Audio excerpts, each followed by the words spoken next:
Honeybees were brought to North America by Europeans in the early 1600s for honey and wax. Honeybees have two very important roles in agriculture: honey production and crop pollination. And even though they make honey to feed themselves, they make 2 to 3 times more in excess than what they need. It's kind of like a dairy cow. Like a cow produces more milk than most calves can ever drink, right? So, but they're being used as dairy cows to make milk for sale. So these guys will do that.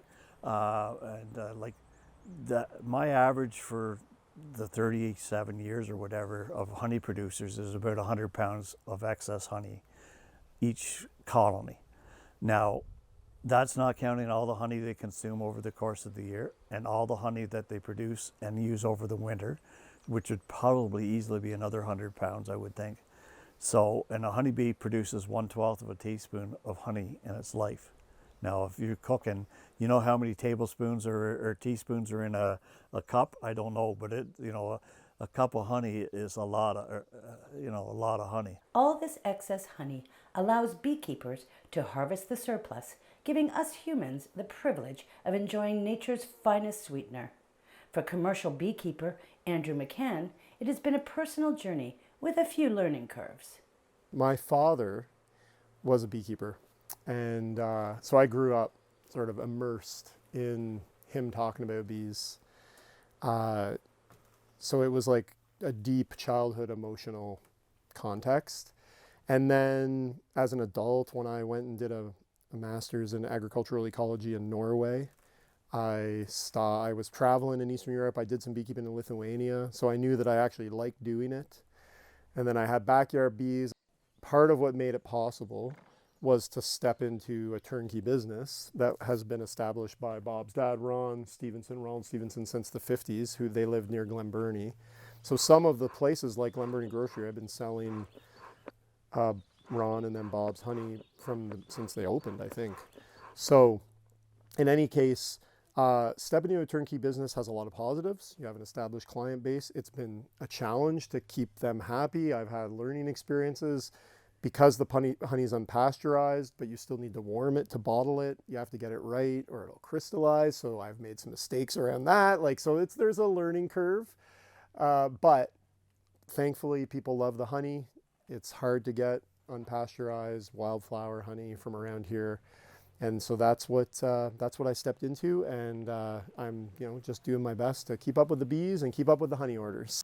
The journey from a bustling beehive to a bottle of local hive honey is a tale of meticulous craftsmanship, natural harmony, and the dedicated efforts of countless bees. They can travel 3 to 5 kilometers from your hive. If it's 3 kilometers circle around your hive, it's about 10,000 acres.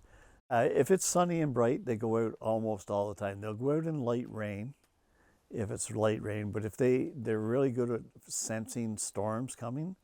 So if, like say in an hour from now, the sun's not shining, it's starting to cloud over, maybe distant thunder, maybe like a dog, they can hear that thunder coming, they'll all make a beeline back to the hive. But they'll go out and visit thousands and thousands of flowers in a trip every time they go out. They fill up what they call their honey stomach, and then they'll fly back to the hive and they'll deposit it in a cell, and other bees will start working on it and removing moisture and mixing some enzymes into it and making it into honey. Ensuring the health and productivity of the hives, monitoring for diseases, providing optimal conditions, and carefully harvesting the honey without disturbing the bees' natural rhythm is a testament to the harmonious collaboration between humans and bees.